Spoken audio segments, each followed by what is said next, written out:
Pro sports, college sports, and even the way we watch games on TV. All of it is getting reshaped by private equity money, big media platforms. Today, I'm going to break down how Harbinger Sports are treating pro teams as institutional asset classes, how college sports led by deals like the Utah partnership with Ultra Capital are turning into a full-blown media business, and why Fox buying Roku matters every single time you'll pull up a game on your TV. This is Money Market Briefs. Listen, let's start with why private equities even cares about sports. There are only so many top franchises in the big brand college programs that scarcity plus the fact that live sports still command real-time attention makes this stuff a catnip for investors. It's very, very, very niche. From a finance angle, the team looks like a duration asset. They're doing media right checks, ticket revenue, sponsorship, licensing cash flows that run for decades. From a fan angle, what this means is games and traditions that we have and love around sports is a modeled spreadsheet. Your loyalty, your tailgate, and your Saturday night rituals, they're all part of somebody's asset allocation story now. You are the asset within how these sports work. On the pro sports side, one of the most interesting new players is Harbinger Sports Partners. This is a $750 million sports-focused private equity fund backed by Mark Cuban, Rashawn Williams, Stephen Cannon, and others based in Georgia. Harbinger is already closed more than $450 million for its first fund and is nearing its first franchise investment in what is called the Big Three leagues: the Major League Baseball, NBA, and the NFL. That's where their focus is. The strategy is simple but powerful. Write $50 to $150 million minority checks into the top franchise, usually up to around 5% ownership. Build out a portfolio of about 15 teams and exit through secondary sales over 7 to 10 years. They're not looking at private secondary sales in over 7 to 10 years. These are people who can come in and buy them out. What makes Harbinger interesting is that they're not just passive money. John Williams said the goal is to do for sports owner what the VC world does for startup founders. Bring an agency model around the owner with analytics, relationships, and an operating playbook. So here's how it goes. The team are infrastructure, not just game. They'll help the owners treat their stadiums, districts, and fan base like high-margin platforms. Their four-part vetting lens is get the teams financially right, structure the deal price and terms correctly, understand the control owner, and use predictive analytics to model demand and separate beta from alpha revenue. All right, now let's look at the college sports side of this. We're going to talk college sports where the huge top conference collectively pull in an estimated $8 billion a year, putting them just below the major pro leagues. For years, private equity sat around the edges. Companies like Learfield, Playfly, taking long media and sponsorship deals, betting that they could grow commercial revenue faster than guarantees they paid schools. Now, Utah has basically clicked the door open with this. The University of Utah fans finalized a college athletics first single school private equity deal with Ultra Capital, creating a new entity called Crimson Brand Partners. Whew!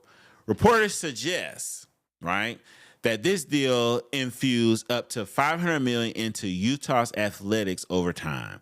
The Crimson Brand Partner will run commercial side, events at stadiums, branding, licensing, sponsorship, ticketing, digital media, and the university keeps control over the coaching, recruitment, fundraising, and scheduling. Whew. In plain English, Utah is saying, listen, we'll bring in private equity to scale the business from an athletic departments, turn our IP facilities and fan base into a modern media events company, and share the upside? Let's do that. On top of that, NIL has turned athletes into creators. Firms like Learfield and others now run NIL activations for hundreds of schools and brands, helping athletes monetize their social following through sponsorship and content deals. This is huge for private equity on both sides of this. Now we can back the athletes from a social media and brand perspective and provide a better customer experience through stadium improvement, ticket updates, and the team improving overall. Whew, you can't beat that. From a business and financial side, the model is booster donation and student fees is getting replaced with structured capital, revenue sharing, and IP monetization. Big branded program, SEC, Big Ten, Utah type deals are being redesigned to operate as media business with year-round content, not just game day departments. On the fan side, now there's a huge identity shift. College sports used to sell tradition first, money second. Now you have movement across the industry with NIL, bidding wars, private equity fund upgrades, and a lot of decisions driven by ROI, conference realignment, kickoff times, and the sports and which sports survive. It changes the whole game. How we can look at this though is we're finally paying athletes, which a lot of people wanted, but we're also turning campuses into content studio. The question is whether that evolution preserves what made college sports special or slowly erase it. And now we're going to switch and add one more layer to this. What Fox and Roku is owning on the remote, baby. Fox is buying Roku in a cash and stock deal valued at around $22 billion. It's about to change the game. The deal combines Fox broadcast cable networks plus its streaming service Tubi with Roku operating system devices and the Roku channel, giving Fox access to more than 100 million global households. Crazy. On the business side of this, strategically, Fox is making the bet that you don't just win in sports by owning the rights. You have to own the pipeline. With Roku, Fox get home screen, the ad tech, and the first party data about what viewers click and watch. They're changing the game on how we watch sports through Roku TV. Think big ticket properties, NFL on Fox, college football, the Big Ten package. With this deal, Fox can decide how prominently those games show up on your TV, how they're bundled with the free ad-supported streaming on Tubi and Roku, and how ads get targeted around them. Oh my goodness. From a fan experience, this probably means that more sports hubs on smart TVs, quicker access to game, and more shoulder programming around pro and college matchups. It also means that the viewing habits are a monetized engine. Every click, every game, every scroll is feeding an ad model that gets sharper and more personalized over time. Crazy thing to think about. As cable this was the last leg I personally feel that was holding cable together, and now it's about to be disrupted.